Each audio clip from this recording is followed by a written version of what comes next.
Welcome to the Fishbowl podcast. I'm Sydney. And I'm Brooke. And I'm Emma Catherine. Today we have a very special guest on today, a fellow PK, and we are so excited to hear all of her insight. Let's dive in together. Okay, so welcome Emma Catherine to our podcast. Thank you. We're very excited to have you. I'm so excited to be here. Yay! As you guys know, we want to bring on other pastors' kids onto our podcast because Brooke and I only have our experience as PKs, and as we've put episodes out, we've realized that it does connect with people, and people have gone through similar things, and so we thought bringing on Emma Catherine would bring, a different side to this and something that someone could relate to that maybe we can't. We're just gonna do a little interview. Yeah, I'm excited. Tell us a little bit about yourself, Emma Catherine. I know you're in a really exciting season right now. Yes, I am. I just got engaged in, I think, August. April. That's so bad. I just got engaged in April. I get married in May, so I'm excited. Aww. But yeah, he works at the church with you guys. Yeah, so her fiance works at our church, Newark, and we've gotten to know her through there. And you come from a long line of pastors in a way, right? Tell us about that a little bit. We're my family, or my siblings, are the third generation of ministry workers. So both of my parents grew up as PKs. Both of their dads kind of were pastors of different churches. And my dad was also called to pursue ministry. So that was kind of a culture shock for my dad when my brother was also going to pursue ministry, but kind of in a different way.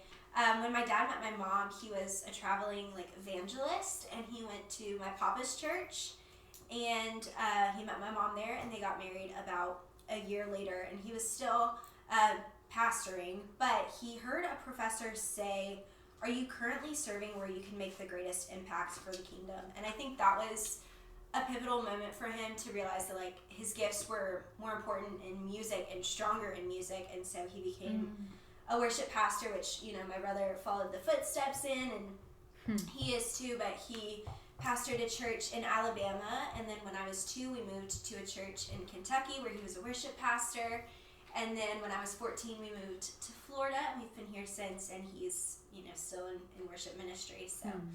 Yeah. Wow. So ever since you were a child, you've known your dad as a pastor, pretty much. Okay. Yeah. We've been in the church my whole life, so I don't remember not being in the church. Right. Did you like that, or were you like, this isn't really my thing? I liked it, but I also hated it at certain times. It was valid. Being the last one to be picked up from childcare was always. If they remembered. Yes. Yeah. And then the teachers would always be like, "Where is your parent?"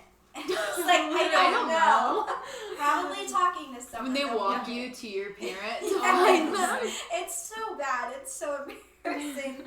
But it was fun at times. I had a lot of memories that a lot of other kids probably wouldn't have just being at the church. It was like I lived there. So it was fun, and it also had its own quirks. So true. So you were in, was it Kentucky for 12 years? Yeah. So, and then you guys moved to Florida, right? Right. How was that move for you? Because that's a long time. Yes, I thought my life was over. I was so upset. I remember it was between the summer of freshman year and sophomore year. So the first day of summer. Oh, that's hard. Yes, the first day of summer after my freshman year, we moved down. It was June 7th. I still remember. But it was really hard. I remember the day that my parents told us we were moving. They took us to Jimmy John's, and I still have not been in a Jimmy John's since. Traumatic. It was terrible. But they sat us down and they said, "Hey, it was me and my brother, who was finishing his senior year. He was going to go off to college, and they were like, "Hey, we just want to get your opinion on moving to Florida. How do you guys feel about it?" And I was like, absolutely not. I'm established here. I've got my friends. I've got my school. I love my life here. And my brother was like, I don't care. And my parents were like, let me rephrase. I'm not really asking your opinion. we're moving to Florida. And, like, cue the, like, hysterics. I was sobbing. It was like the Jimmy John workers were staring at us. It was terrible. I was so upset, but we moved here, and it's, I mean, had I not moved here and had my dad not listened to that calling, I never would be at New Walk, and, I mean, I wouldn't know Jordan, so, yeah. That's interesting, too, like, that you're touching on is, like, the moving side of things. Like, we've never experienced that, but we've been on the other side of it where, like, God is always moving in ministry, so, like, yes, my dad's called to, like, this specific church because he planted it, but, like, people come and go, so, like, we make friends with the kids that were on staff and stuff, but God doesn't always have people here permanently like we are, so, like, we've had to wrestle through, like, them moving and, like, grieving that, but we've never gone through that experience either. It was really hard, but I think in the end, like, it was so clear that we were where the Lord needed us to be so that we could grow, and I'm really thankful for that move, honestly. So you talked about a lot of different aspects of things you experienced being a pastor's kid. What would you say the biggest struggle that you had to navigate was? Oh my gosh. Being so different from everyone was so hard for me, and stepping into the light of being a PK, because people don't realize it, but you're kind of put on a platform and almost a pedestal of people expect more of you than, you know, an 8-year-old should have on. Right. The biggest struggle was definitely throughout high school. Just being so different. I remember my freshman year of high school, I got into so much trouble. I was scrolling on my Explore page back, like, on Instagram, back when you could see what everybody liked. And, oh my gosh, I'm getting, like, a second embarrassment just thinking about it. And I liked this post that had, I couldn't even remember exactly. It had something to do with a solo cup and drinking. Oh no. And my dad texted me and he was like, we need to talk when you get home. And I was like, oh no. And I got home and he was like, you like to post on Instagram about drinking. And I was like, what? And I was just scrolling through, just liking things. Like, I wasn't thinking about it. It would, like, I'm a freshman in high school. I'm definitely not thinking, oh my gosh, I love alcohol. Let me like this post. And so he took away my social media for an entire year. I'm talking everything. Snapchat, Instagram, like everything. I think Musical.ly was big at the time. It was terrible. Oh my gosh. Yeah, and like back, I mean, when you're a freshman and you like Snapchat anyone, you don't have anyone's phone numbers. You have their Snapchat. Yeah. And I was so sad. I felt like my social life was put on pause for a year. So that was really hard. But then I had the other things of my mom was raised Pentecostal. And that's really, they're really big into like modesty and stuff. And I don't think there's anything immodest about bikinis, but my mom did, especially when I was younger. And my friends would post all these like bikini pictures and stuff, and then we moved to Florida, and it was kind of like it's kind of acceptable when you live here. Like you're in bathing suits all the time, you know. And I went to the beach with some of my friends, and they were like, "Guys, let's take a picture." Oh no! And I was like, "Hold on, let me throw on my t-shirt." And they would refer to, they'd be like, "Oh my gosh, that's such a PK thing," and they would make fun of me for like everything. It's such a PK thing. And I remember they took this picture, and it's all over everyone's Instagram. So I'm like, well, now I have to post it. And I think I had it up until I deleted my social media. And, I mean, it's all my friends in their bathing suits and me in a t-shirt. And I, like, zoomed in so you can't see that I'm the only one in a t-shirt. And so it's, like, my face and then the sky. It was so bad. But the hardest thing was just being so different than everyone else, and even them referring if that's such a PK thing is like hard because you don't feel like you can mesh with everyone else and do all the things that they do. So I felt like an outcast. Even once I turned like 18, there's a place called the Dallas Bowl.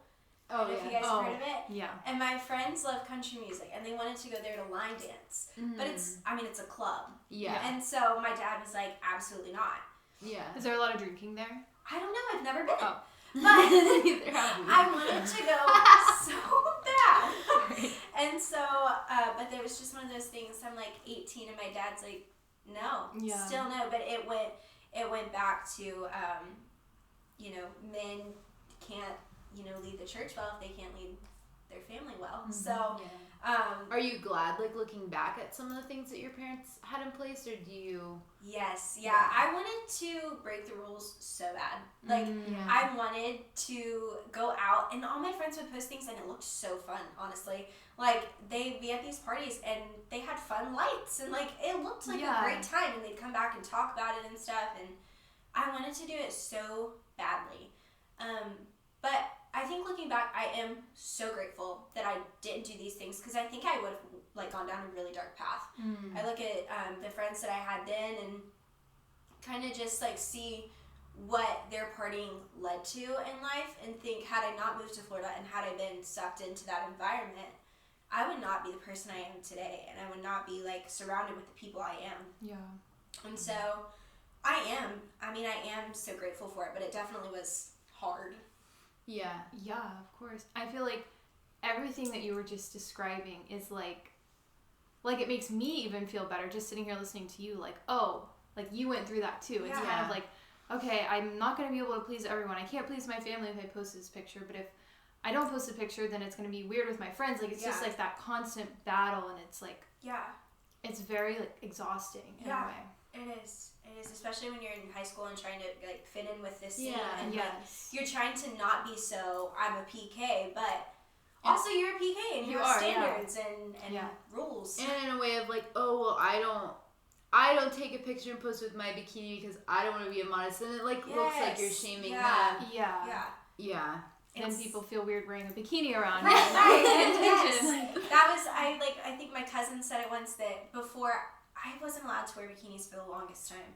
And it was, like, one-piece bathing suits, no cutouts. Like, it was... tankini, and bikini. Those were hard to find back in those days. I can tell you that. Because we would go shopping for bathing suits during the summer with my parents, and it was just... It was a struggle. It was a struggle. And my cousin would be so upset because she wasn't allowed to wear bikinis if I was around.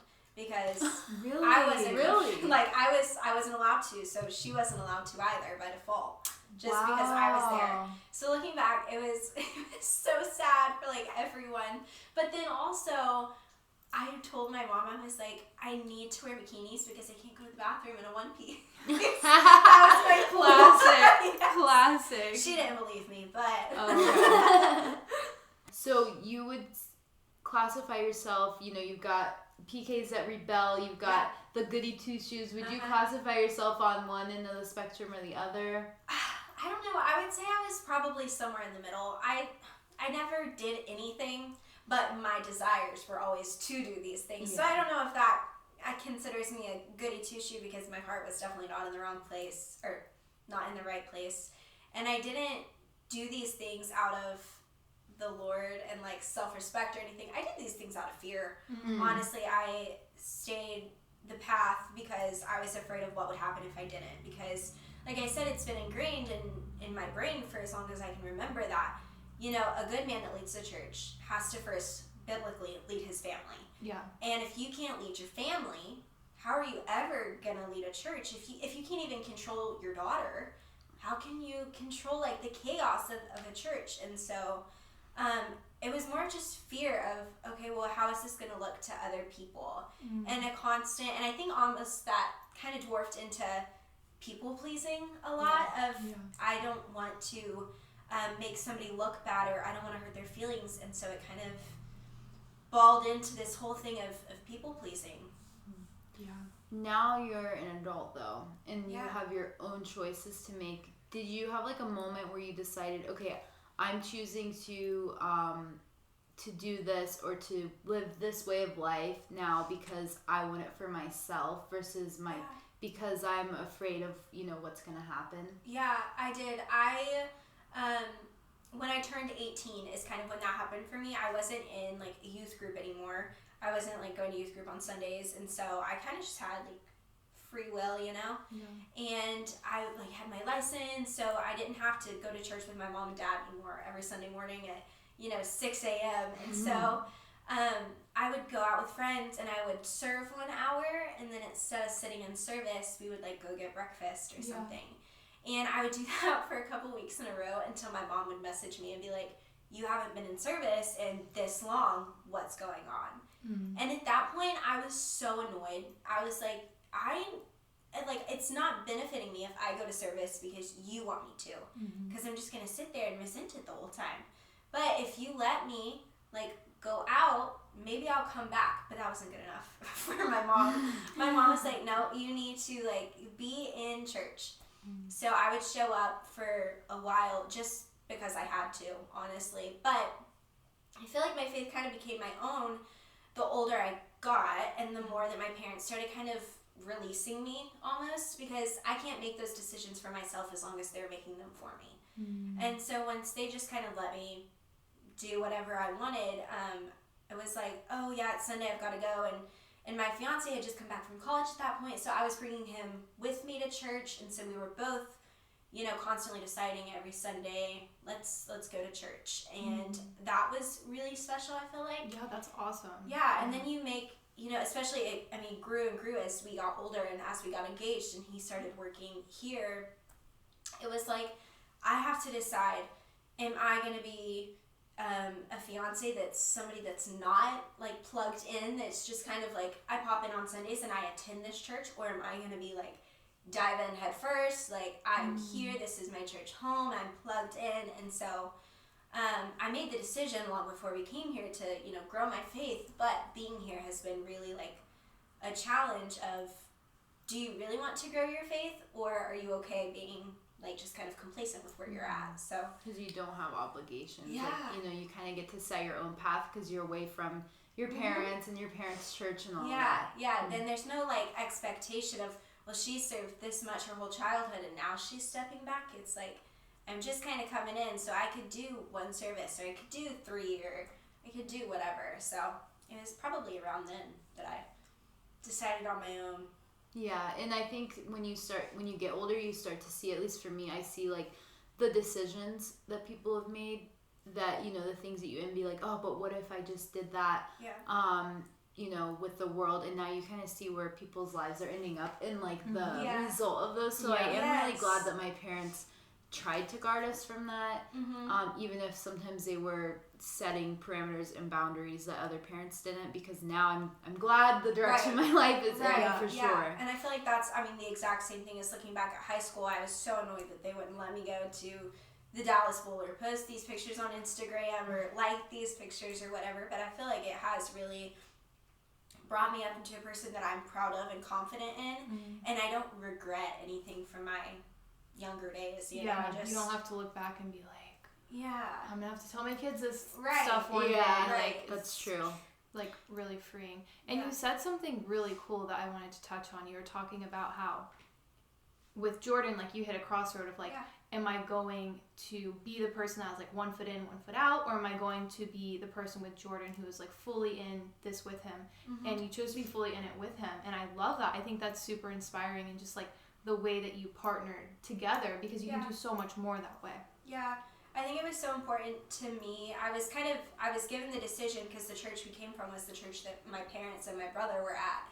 And so it was super comfortable. I knew everyone, like, my whole family's there. And so I was kind of given the decision, do you want to keep going to that church with them, or do you want to go to this new church with Jordan? And so it took me a long time to kind of, like, think through this, because I was so happy where I was. Like, I didn't want to leave, you know?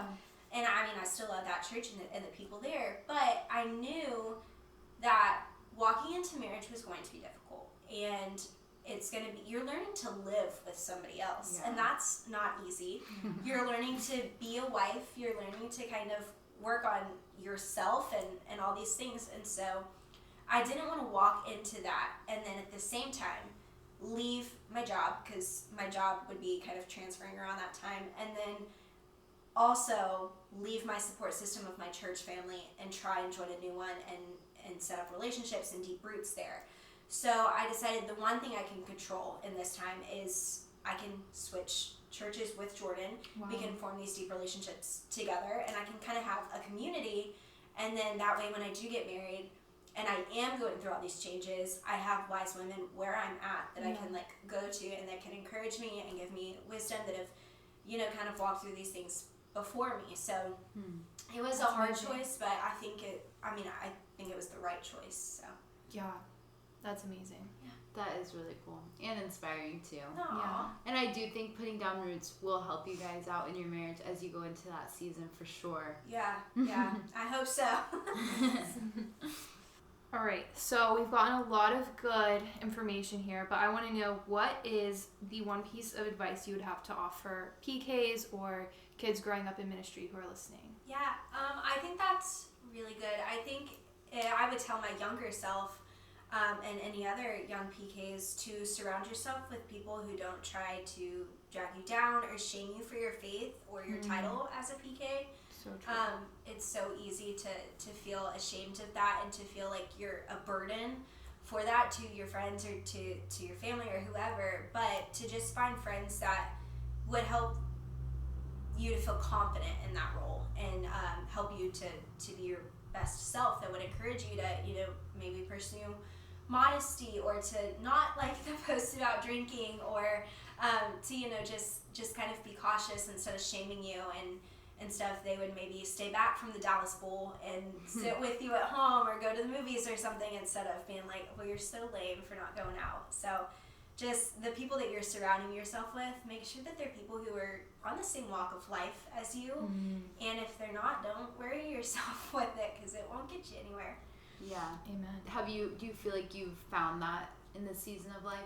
I do. I think it's taken a long time. I really do. And I think that some people come and go and are definitely there for seasons. But I think that I have found some really strong women that help me. And like, I'm in a mentorship program, and your mom is actually my mentor, but she's so good. And like, even the other ladies that are in this program are so awesome, and I feel like we talk a lot and kind of like bounce ideas off of each other, and there's never like a shameful feeling for maybe not being in the Word enough or anything that you're not doing, and they're just there to like pick you up and walk through life with you, which is, I feel like, so important. I really like that group that we have. Yeah, it's awesome. So, Emma Catherine, is there like a verse that you find yourself going back to in the Bible that got you through? Yes, I was actually just talking about it today, but I would say Romans 5:20. It goes on to say that as much as you sin, His grace is even more than that. And so that's not obviously word for word what it says, but I think it's a really good reminder that we can sin and we can do all the wrong things, but it's never too wrong to return to the Lord, and that He's always there with open arms, and He's ready to forgive you and love you and take you in. So I love that. yes, I love it. All right, so now we're going to move on to a bit of a lighter topic, and we want to know, do you have any funny stories from growing up as a PK? I do. I don't know that anyone will maybe find this funny. I think it's kind of hilarious, but I grew up thinking I was never going to have kids in ministry ever because it's so hard. It's just hard. And I was never going to have children that had to grow up like that. And so, I was 17 or 18, and I was dating this guy that's a college football player. He got like a full ride, a cutie. He's going to go into real estate. It was, I was going to have the best life Very ever. promising. Yes. And then one day he told me that he wanted to go into ministry, and I was like, oh my gosh, absolutely not. Like, that's not what the Lord has for you. You're wrong. Try again. That's not what the Lord has for me. Yeah. No, thank you. That's the Lord told me that's not happening. And so we prayed about it, and he, in fact, did go into ministry.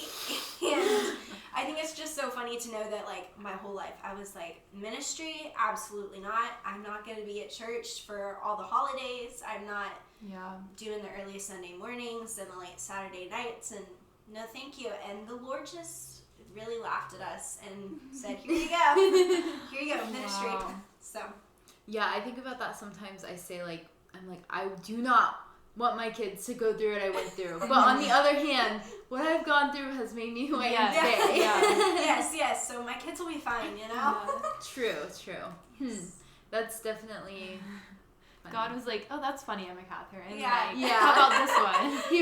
He like baited you into it. He was Oh my like, gosh, a yeah. nice boy, Yes. college Football football, player. real estate, and you're Oh my like, gosh, oh yes, love yes, that. yes. Yeah, no, I totally was baited in and then tricked. Like, Yeah, what is that called? The bait and switch Yes. technique that they use in like sales. yeah, that's funny. totally what happened to me. I was like catfished by the Lord. Yep, Catfish, literally. yes. That, I love that. And there you are. And you And think now you'll- y'all are engaged. Now Yes, we're and I am engaged. Yes, engaged. now we're getting married, so I guess ministry's not too bad. and maybe we'll have you on one day and you're going to be like, and here's what it's like being a pastor's wife. Yes, Yes. yes, yes, I love PK it. the pastor's wife. Aww. Well, thank you, Emma Catherine, for joining us. Thank you for having me. So much like insight for sure, things that I feel like others can relate to that I can't, but also a lot of things that I'm like, I'm so glad that someone else has gone through the same things, even if it's in a different role or at a different church or in a different state. It's like we all have been through some of the same things and can relate to each other. So thank you. And as we close out, we want you to know that we hope to be able to do this more often. We want to have more PKs on the podcast to be able to feature the different sides of ministry and really form this community of pastors' kids here. But until then, we will see you next time in the